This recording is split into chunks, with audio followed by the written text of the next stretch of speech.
Le Xbox Game Showcase 2025 vient de secouer le monde du gaming et il y a du très lourd. Entre trailers, annonces surprises et nouvelles consoles portables, Xbox a sorti l'artillerie lourde pour marquer l'été. Voici donc le résumé condensé de tout ce qu'il faut retenir de cet événement.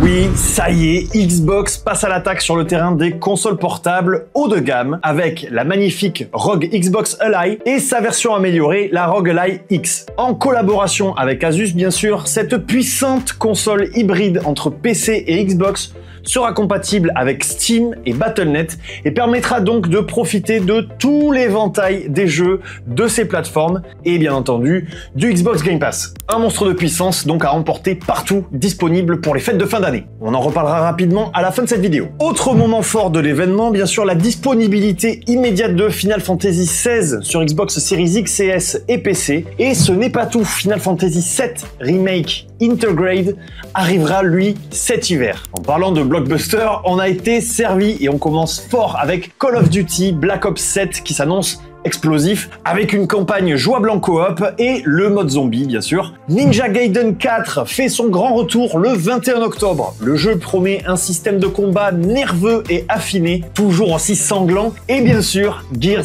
Reloaded revient en version remasterisée 4K à 120 FPS, avec une bêta multijoueur prévue dès le 13 juin. Pour les fans de Headshot et de Chainsaw, prévue dès le 13 juin. Mais le Xbox Showcase, ce n'est pas que des gros titres, c'est aussi une vitrine pour la créativité et les jeux indés. Et là aussi, il y avait du très bon comme Ion Life 2 qui continue dans la veine absurde et délirante du premier opus, avec ses flingues toujours aussi bavards et une satire bien sentie pop culture, attendue donc dans le Game Pass pour cet hiver. On avait aussi le mystérieux Keeper où on incarne un phare vivant capable de projeter une lumière influençant le monde environnant, disponible le 17 octobre. Chronos de New Dawn qui est un nouveau survival horror de Bloober Team qui débarquera cet automne. Ambiance glaçante garantie pour Halloween. Pour 2026, Xbox frappe aussi fort comme Mi-Man avec Invincible VS, histoire de se défouler en combat 3 contre 3 dans un univers fidèle aux comics.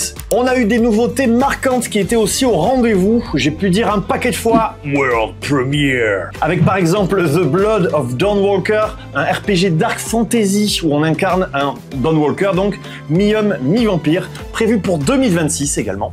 Ou encore At Fate's End, le nouveau jeu poignant des créateurs de Spiritfarer en 2026, sans oublier Mudang Two Hearts, bon il y a beaucoup de noms en anglais décidément, un RPG d'action narratif coréen à l'esthétique ultra soignée avec une ambiance très immersive et le jeu mêle combat dynamique et histoire profonde, ça donne vraiment envie de s'y plonger. Sortie prévue pour 2026 également, tout comme A Plague Tale Resonance, la suite du diptyque acclamé qui m'a donné l'air d'être encore plus sombre et intense que les deux premiers. Bon, on verra bien. D'autres titres prometteurs à ajouter à votre wishlist pour plus tard ont aussi été dévoilés. Clockwork Revolution qui avait l'air vraiment bien, une aventure steampunk où vous manipulez le temps pour résoudre des énigmes dans un univers sans foi ni loi rétro-futuriste, l'action RPG de Game Freak Beast of Reincarnation au combat stylisé dans un Japon post-apocalyptique, Persona 4 Revival qui remet au goût du jour ce classique culte avec des graphismes pimpés et une ambiance toujours aussi prenante. On a également pu voir quelques images d'Aphelion qui mêlent exploration, infiltration tendue et progression narrative, mais également le tout mignon, je mets des gros guillemets, Super Meat Boy qui revient en 3D sans perdre évidemment son ADN, Animo ainsi que le magnifique Planet of Lana 2. On a eu le droit aussi à une première bande-annonce de Gears of War E-Day, un préquel qui nous replonge aux origines de l'invasion Locust, The Outer Worlds 2 que personnellement j'attends vraiment avec impatience et qui promet des quêtes secondaires farfelues, on commence à avoir l'habitude, des choix multiples et des mondes encore plus vivants, qui arrivera lui le 29 octobre. Et au passage, je vous conseille le replay de la partie Obsidian qui était vraiment très drôle. Enfin, Grounded 2 quitte le jardin pour explorer les mystères de la jungle urbaine avec une version rêvée par les fans grâce à des outils plus précis et il sera donc en accès anticipé dès le 29 juillet. Côté contenu additionnel maintenant, on a eu le DLC de Indiana Jones Order of Giants prévu pour septembre et qui promet quelques surprises. Hollow Knight Silk Song qui est confirmé sur Xbox Ally avec avec une intégration immédiate dans le Game Pass, et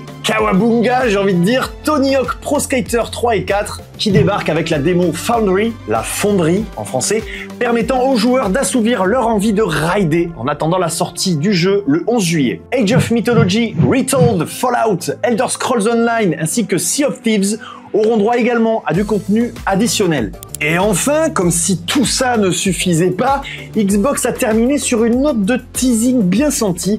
En 2026, la marque fêtera ses 25 ans et les équipes promettent une célébration à la hauteur des titres comme Fable, Forza, Halo et nouveaux Gears qui sont déjà dans les fourneaux. Voilà pour ce tour d'horizon complet du Xbox Game Showcase 2025. N'hésitez pas à aller voir le replay intégral si vous voulez plus de détails. On a eu du hardware, des gros jeux, des indés surprenants et une vraie montée en puissance de l'écosystème Xbox, en plaçant évidemment comme d'habitude les joueuses et les joueurs au centre de tout. Et c'est promesse tenue. On a déjà très hâte de pouvoir se faire la main sur toutes ces pépites à venir. Dites-nous en commentaire quel jeu vous hype le plus.